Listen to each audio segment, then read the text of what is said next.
Good morning students. कल हम कर रहे थे धागे से वस्त्र का निर्माण, जिसमें हम कर रहे थे कि किस प्रकार से क्या है धागों से वस्त्र का निर्माण होता है। तो उसमें हमने बताया था कि क्या है धागों से जो वस्त्रों का निर्माण करते हैं उन्हें क्या है तीन भागों में बांटा गया है। तो बिना रेशों द्वारा वस्त्र निर्माण, और फिर था रेशों द्वारा वस्त्र निर्माण, और फिर क्या था एक और था जो था सूत द्वारा वस्त्र निर्माण, यानी धागे के द्वारा वस्त्र का निर्माण। तो हम पहले वाला कर रहे थे। पहला कौन सा था? बिना रेशों द्वारा वस्त्र के निर्माण, जिसमें हमने किया था कागज जो बिना रेशों के बनता है। फिर हमने किया था प्लास्टिक फिल्म या सीट की थी।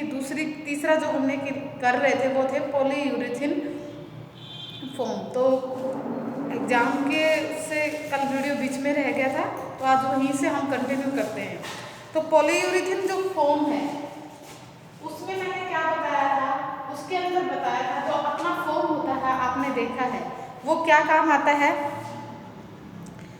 इसको निर्माण हेतु आपको बताया था फोम को तैयार घोल में क्या है हवा को प्रवेश करवाया जाता है, और क्या है जिससे इसका आयतन क्या होता है, जो इसका वॉल्यूम है वो क्या है हवा के कारण बढ़ जाता है, और इसके अंदर फोम के अंदर हवा प्रवेश कर जाती है। इसलिए इसका उपयोग अच्छे विसंवाहक या इंसुलेटर के रूप में इसका प्रयोग किया जाता है।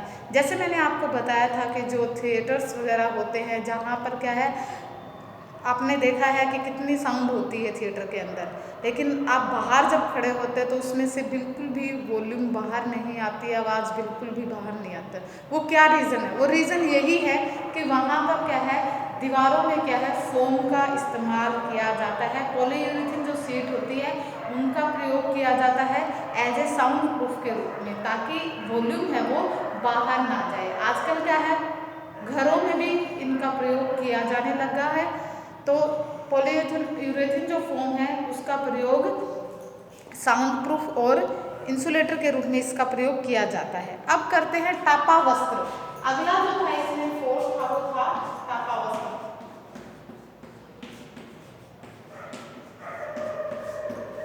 टापा वस्त्र में मैंने आपको बताया था कि क्या है टापा वस्त्र का निर्माण किससे होता है?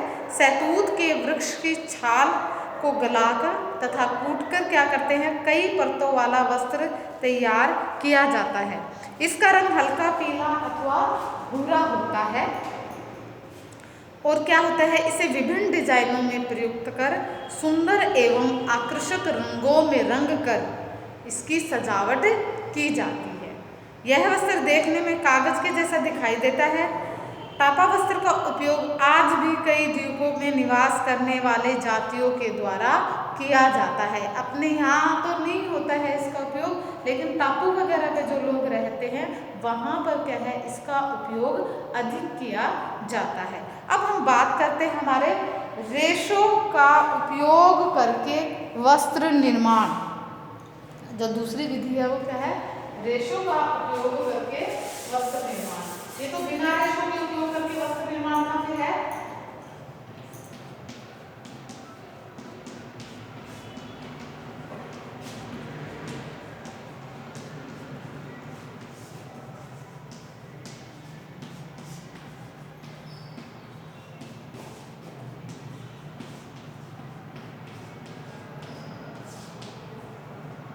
इसमें क्या करते हैं रेशों का उपयोग कर वस्त्र निर्माण का कार्य कई विधियों द्वारा किया जाता है। जैसे कि क्या है कई विधि हैं उनका प्रयोग किया जाता है।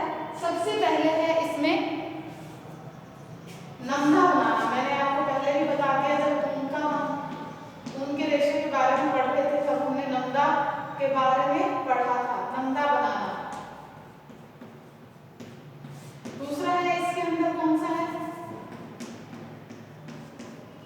नमदा की बात नहीं है, इसमें सुई द्वारा पंच करके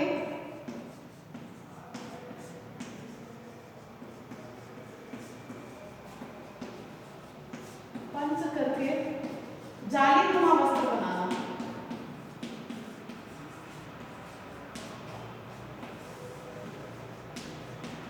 जालीनुमा वस्त्र निर्माण।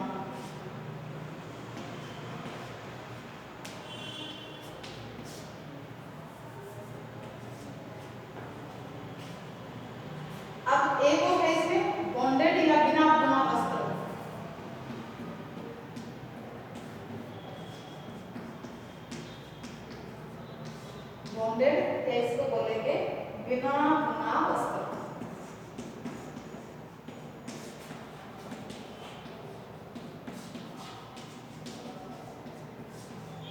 अगला है इसके अंदर यांत्रिक बॉन्डेड वस्त्र।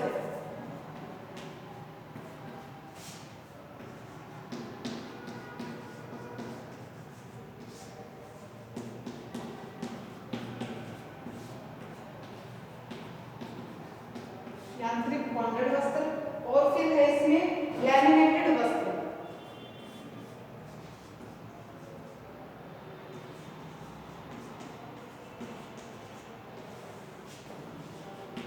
लैमिनेटेड वस्त्र तो क्या है, रेशों का उपयोग करके वस्त्र निर्माण है वो 5 विधियों द्वारा बताया है। नमदा बनाकर सुई द्वारा पंच करके जाली बुना वस्त्र निर्माण, बॉन्डेड बिना बुना वस्त्र, यांत्रिक बॉन्डेड वस्त्र और लैमिनेटेड क्या है, लैमिनेटेड वस्त्र है। तो सबसे पहले जो है नमदा है, नमदा के बारे में मैंने आपको बताया था। इसमें क्या करते हैं, एक निश्चित ताप पर, एक निश्चित ताप और दाब पर क्या है, इसको क्या है आपस में उलझाकर क्या है, जो छोटे छोटे रेशे होते हैं उनको क्या है आपस में उलझाकर क्या करते हैं, इनको उलझाकर जोड़कर ताप से प्रभावित करके तथा दबाव डालकर इनको क्या करते हैं, एक जगह पर जमा देते हैं, जिसे क्या कहते हैं, नमदा कहते हैं। ये इम्पोर्टेंट है, मैंने आपको बताया था कि एग्जाम के पॉइंट ऑफ व्यू से ये इम्पोर्टेंट है आपका, इम्पोर्टेंट यानी मोस्ट इम्पोर्टेंट है आपका नमदा। मैंने पहले भी बताया कि ये इम्पोर्टेंट है। तो इसमें क्या करते हैं, जो छोटे छोटे रेशे होते हैं बिल्कुल उनको क्या है आपस में उलझाकर एक निश्चित ताप दाब पर उनको डालकर उनको से क्या है उनको जमा देते हैं एक जगह पर, जिससे क्या है नमदा बन जाता है। इस विधि द्वारा केवल क्या है ऊनी रेशों से ही क्या बनाते हैं, कंबल। सिर्फ नमदा है वो किससे बनता है, ऊनी वस्त्रों ऊनी रेशों से बनता है। तो क्या है उनसे कंबल बनते हैं, नमदा आदि पट इत्यादि बनाए जाते हैं। इसलिए इनको क्या है इस विधि द्वारा वस्त्र निर्माण कार्य सीमित है, ज़्यादा नहीं बनते हैं, इससे लिमिटेड वस्त्र ही तैयार करते हैं। कभी कभी अनानास के पत्तों से भी नमदा बनाया जाता है। मोस्टली तो उनके रेशों से बनते हैं, परंतु कभी कभी अनानास के जो रेशे होते हैं अनानास के पत्तों से भी क्या है इनको बनाया जाता है। परंतु ये देखने में कैसा लगता है, जैसे कागज जैसा लगता है। इससे शीट जैसा वस्त्र बनता है, बिल्कुल पतली पतली शीट्स होती हैं, उनके जैसा इनका वस्त्र तैयार होते हैं। ऊनी रेशे क्या होते हैं, खुरदरे होते हैं, इनसे सल्के पाई जाती हैं। ऊनी रेशों में प्रत्यास्थता या प्रतिस्पंदता का अनोखा गुण होता है। उपयुक्त तापक्रम सांद्रता एवं दबाव में आकर सल्के खुलकर आपस में क्या हो जाती हैं, जुड़ जाती हैं। ये सल्के इस तरह से एक दूसरे से चिपक कर जुड़ जाती हैं कि कभी भी अलग न होने की स्थिति में रहती हैं। तो इस प्रकार से क्या है इनको नमदा बनाया जाता है। इसमें क्या करते हैं, आजकल नमदा बनाने के लिए क्या है स्वचालित जो मशीनें हैं उनका उपयोग किया जाता है। इस मशीन में 2 भारी प्लेटें होती हैं, जिनके बीच में से नमी युक्त ऊनी रेशे रखे जाते हैं। ऊनी रेशों में नमी डालकर उनको उन पर रख देते हैं प्लेट्स पर। फिर क्या करते हैं, इन प्लेटों पर निश्चित ताप एवं दबाव डाला जाता है।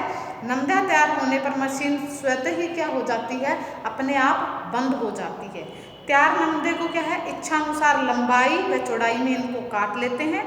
नमदे की मोटाई अधिक से अधिक 3 इंच तथा कम से कम 0.001 इंच होती है। सॉरी।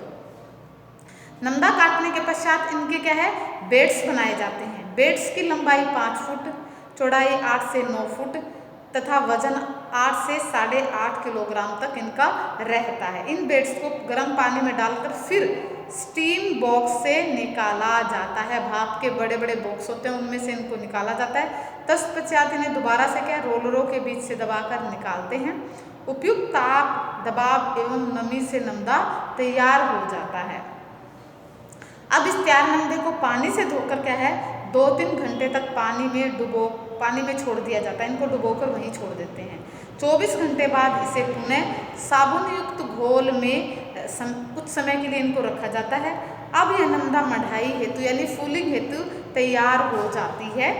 कढ़ाई मढ़ाई प्रक्रिया में मेट किए हुए नमदे से अमल की क्या करवाई जाती है, प्रतिक्रिया करवाई जाती है।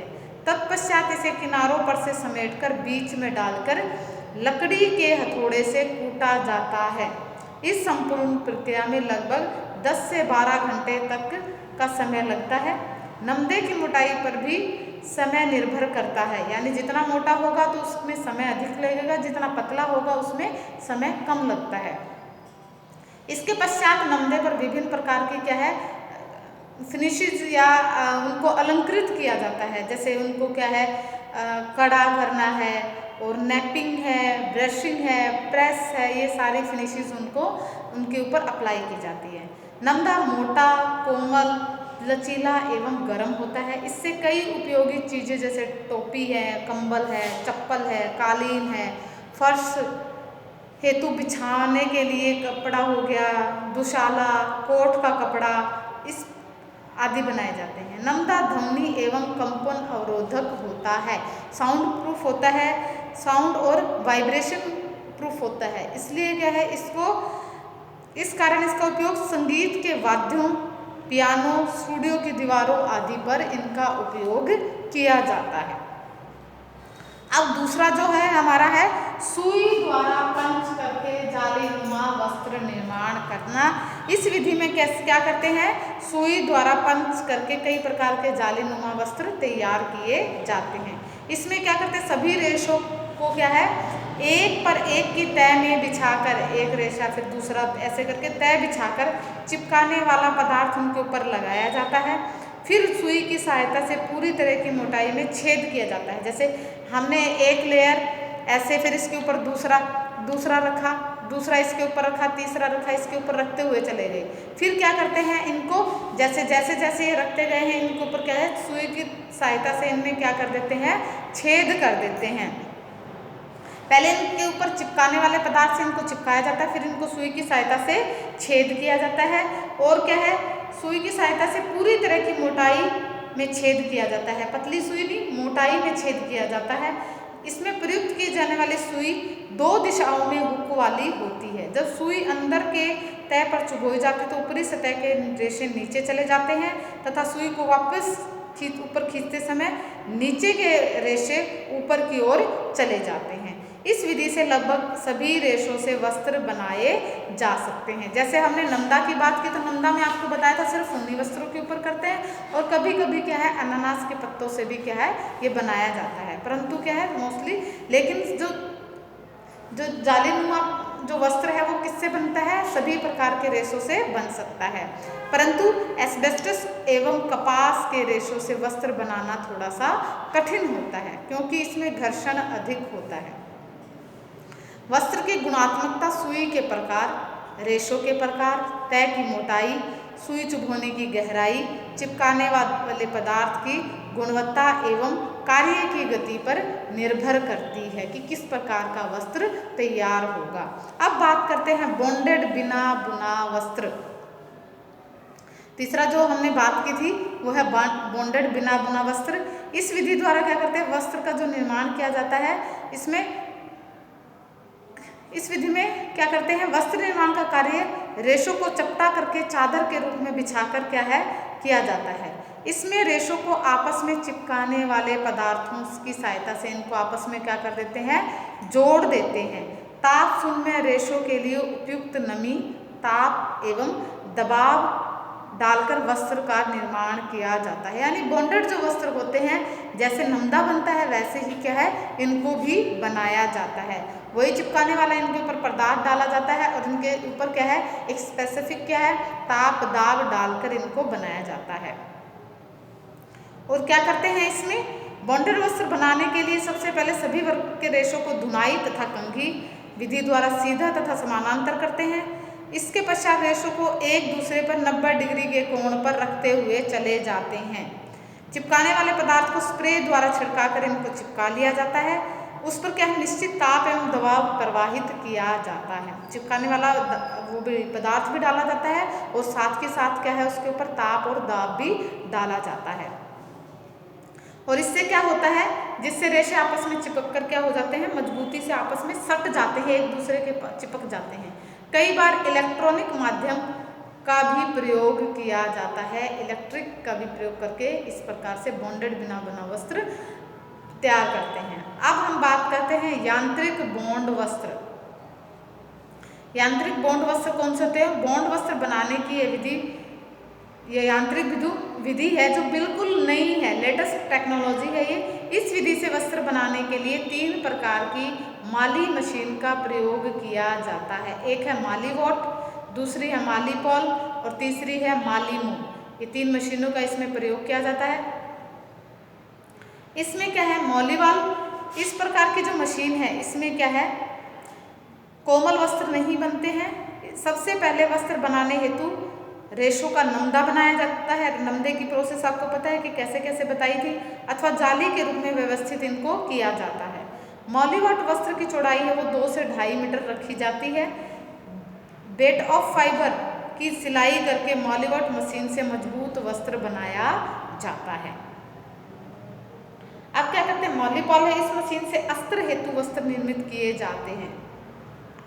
जो मॉलीवॉल है, जो मॉलीपॉल है उससे क्या बनाते हैं? अस्त्र वाले जो वस्त्र बनते हैं वो इसी मशीन से तैयार किए जाते हैं। सिलाई के द्वारा अस्त्र को दूसरे से वस्त्रों से छीलकर चिपकाया जाता है। इसका उपयोग कालीन, कंबल, कोट व अन्य उपयोगी वस्त्रों को तैयार करने के लिए भी किया जाता है, क्योंकि इनमें भी क्या करते हैं?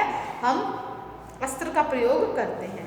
फिर हम बात की, हमने लैमिनेटेड वस्त्र की बात कर रहे हैं। इस प्रकार के जो वस्त्रों का निर्माण 2 या 2 से अधिक वस्त्रों की तह को एक दूसरे से चिपका कर रखा जाता है। औरों में तो क्या था? हम रेशे की बात कर रहे थे। इसमें क्या है? वस्त्रों को एक के ऊपर एक करके ऐसे चिपकाया जाता है, उनकी तह बना, उनको एक के ऊपर एक तह रखकर चिपकने हेतु क्या किया जाता है? इसमें जो कोई भी एडहेसिव यानी चिपकने वाला पदार्थ है उसका प्रयोग किया जाता है, तथा नमी, ताप एवं दाब का प्रयोग करके कई बार जोड़ने हेतु इन्हें जलाया भी जाता है, जिससे रेशे पिघलकर आपस में मुड़ जाते हैं। आपस में क्या हो जाता है? जुड़ जाते हैं। इन्हें बॉन्ड वस्त्र कहते हैं। इन्हें क्या कहते हैं? बॉन्ड वस्त्र कहते हैं। अब हम बात करते हैं इसमें सूत द्वारा वस्त्र निर्माण।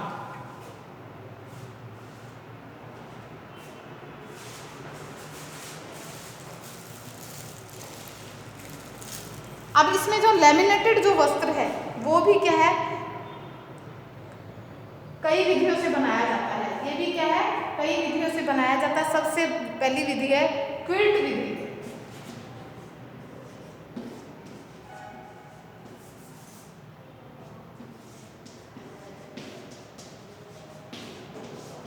क्विल्ट विधि है सबसे पहले ये वाली। क्विल्टिंग के द्वारा क्या है? बैग, कई प्रकार के चीजें बनाई जाती हैं, जैसे बैग है, कुशन कवर है, कुशन्स हैं, बेड कवर, सोने के बैग, सोने के लिए जो सोते हैं, सोने वैसे सोने नहीं, गोल्ड नहीं, सोने के लिए, स्लीप के लिए स्लीपिंग बैग्स बनाए जाते हैं, चादर आदि बनाए जाते हैं। इस विधि से वस्त्र बनाने का कार्य घरेलू स्तर पर काफ़ी विकसित हो रहा है आजकल। क्विल्टिंग में वस्त्र के बीच में फोम या रुई की तह बिछाकर सिलाई की जाती है। क्विल्टिंग किसे बोलते हैं? जो अपनी रजाई है वो क्या है? क्विल्ट है, क्विल्ट बोलते हैं उसको। तो क्या करते हैं? कपड़े की लेयर बना के आप क्या करते हो? घर में कवर बनाकर, कवर सिलकर उसके अंदर क्या डालते हैं? रुई डाल देते हैं। कुशन में क्या डालते हैं? रुई डाल देते हैं। टोपी वगैरह भी इस प्रकार से बनाते हैं। तो इस प्रकार से क्या है? ये क्या कहलाती है? क्विल्टिंग टेक्निक कहलाती है। तो इसके द्वारा क्या है? कई प्रकार के वस्त्र तैयार किए जाते हैं। इनके बीच में क्या है? फोम भी भर सकते हैं और रुई भी बिछा सकते हैं। इससे रंग बिरंगे विभिन्न आकर्षक डिजाइनों से युक्त सुंदर वस्त्र तैयार किए जाते हैं। वस्त्र को फोम से चिपकाकर, जो दूसरी विधि है वो क्या है? वस्त्र को फोम से चिपकाने हेतु मुख्यतः 2 विधियों का प्रयोग किया जाता है। पहला है फोम फ्लेम का उपयोग करके। फोम फ्लेम का उपयोग जो क्विल्ट विधि है, जो इसमें मैंने जो दूसरी बताई है, वस्त्र को फोम से चिपकाकर, जो दूसरी इसमें विधि बताई है,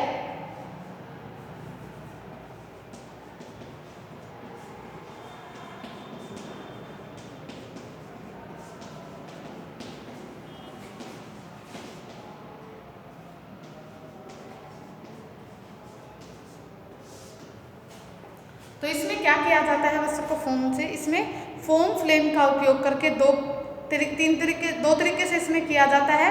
फोम फ्लेम का उपयोग करके वस्त्र को फोम से चिपकाने हेतु क्या करते हैं, इस विधि में फोम को गैस की फ्लेम पर से गुजारा जाता है। जैसे गैस होता है, गैस की फ्लेम से इसको गुजार कर इनको आपस में क्या हो जाते हैं, चिपक जाते हैं।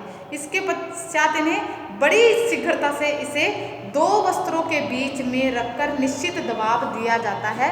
यानी क्या करते हैं, उसको गैस के ऊपर से निकालते हैं, फ्लेम के ऊपर से निकालते हैं और फटाफट उनको क्या है, दो वस्त्रों की तह में क्या कर देते हैं, उनको दबा देते हैं, जिससे क्या बन जाता है ये वस्त्र। और इनको क्या है, एक निश्चित दबाव दे दिया जाता है, जिससे फोम मजबूती से वस्त्र पर चिपक जाता है।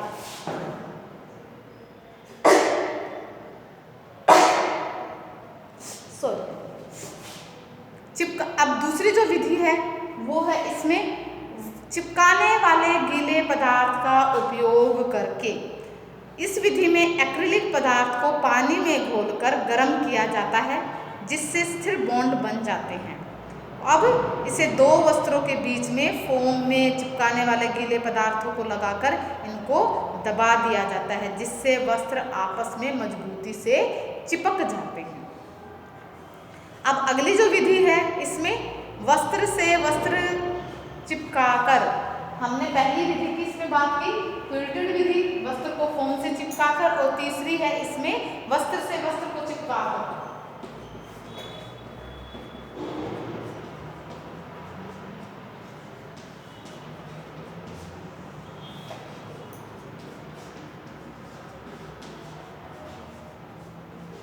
वस्त्र को वस्त्र से चिपकाकर भी क्या है, वस्त्र लैमिनेटेड वस्त्र तैयार किए जाते हैं। लैमिनेटेड का मतलब क्या है, आपने देखा होगा, आप लैमिनेशन करवाने जाते हैं तो आप अपनी जो भी मार्कशीट वगैरह होती है आप लैमिनेट करवाते हैं, तो वो लैमिनेटेड ही है। तो उसमें क्या, उसमें क्या प्लास्टिक का यूज किया, और इसमें क्या करते हैं, इसमें भी क्या है रेशो का प्रयोग करते हैं। तो उसमें क्या है, आपकी मार्कशीट रख के और उसको क्या है पॉलीथीन के बीच में डाल देते हैं, प्लास्टिक की सीट के बीच में, और उनको क्या है उस मशीन से पास करवाया जाता है। तो वो क्या होता है कि निश्चित ताप और दाब होता है, जिससे क्या है वो दबकर आपस में हल्के से क्या हो जाते हैं, इलेक्ट्रिक की वजह से वो मेल्ट होकर आपस में चिपक जाते हैं। तो ये वो क्या कहलाती है, आप बोलते हो उसको लैमिनेशन करवाना, तो वही टेक्निक है, वैसे ही बनाते हैं। इस विधि में भी चिपकाने वाले पदार्थों को चिपकाया जाता है वस्त्र से वस्त्र चिपकाने वाले में, और फिर क्या करते हैं, इसमें आपस में जोड़ा जाता है। उदाहरण के लिए जैसे शर्ट के कॉलर्स हैं, शर्ट के कॉलर हैं, कफ है, उसमें क्या करते हैं, वस्त्र से वस्त्र ही तो चिपकाते हैं। आपने देखा होगा बीच में क्या डालते हैं, बुकरम डालते हैं, टेट्रोन डालते हैं, पेस्टिंग डालते हैं, एक ही चीज़ है, बुकरम टेट्रोन पेस्टिंग एक ही है। तो उनको क्या करते हैं, इनके बीच में डालकर और इनको क्या करते हैं, आजकल आपने देखा होगा, या तो आप सिलाई लगाते हो या फिर आजकल क्या आ गए हैं, एडहेसिव लगा होता है, चिपकने वाला पदार्थ लगा होता है, जिसको हम कपड़ों के बीच में रख के क्या है उस पर प्रेस कर देते हैं। तो वो क्या है, एक ताप और दाब, आपने देखते हो कि उसके ऊपर जब प्रेस करते हो तो एक निश्चित ताप और दाब डालते हो, तब वो जाकर क्या है वो उससे चिपक जाता है। तो इस प्रकार से ही क्या है फ्यूजिंग टेक्निक बोलते हैं, इसको फ्यूज करना भी बोलते हैं। इसमें दो वस्त्रों के बीच प्लास्टिक फ्यूज कर दिया जाता है। इस प्रकार दो तह वाले वस्त्र कफ में फ्लानेल का वस्त्र चिपका दिया जाता है। आजकल पैच वगैरह, रफू वगैरह के करने का काम भी इस प्रकार से किया जाता है। तो ये थी हमारी किसका, रेशो का उपयोग करके वस्त्र निर्माण में गंदा बनाना, सुई द्वारा पंच करके, बॉन्डेड बिना बना वस्त्र, यांत्रिक बॉन्डेड वस्त्र और लैमिनेटेड वस्त्र है। उनमें हमने फिर फर्दर क्या है क्विल्टिंग विधि की, वस्त्र को फोम से चिपकाकर और वस्त्र से वस्त्र को चिपकाकर क्या है रेशो से वस्त्र का निर्माण किया। तो इसमें हमारी जो अगली है कल की क्लास में करेंगे सूत द्वारा वस्त्र निर्माण, जो नेक्स्ट है। तो आज के लिए इतना ही।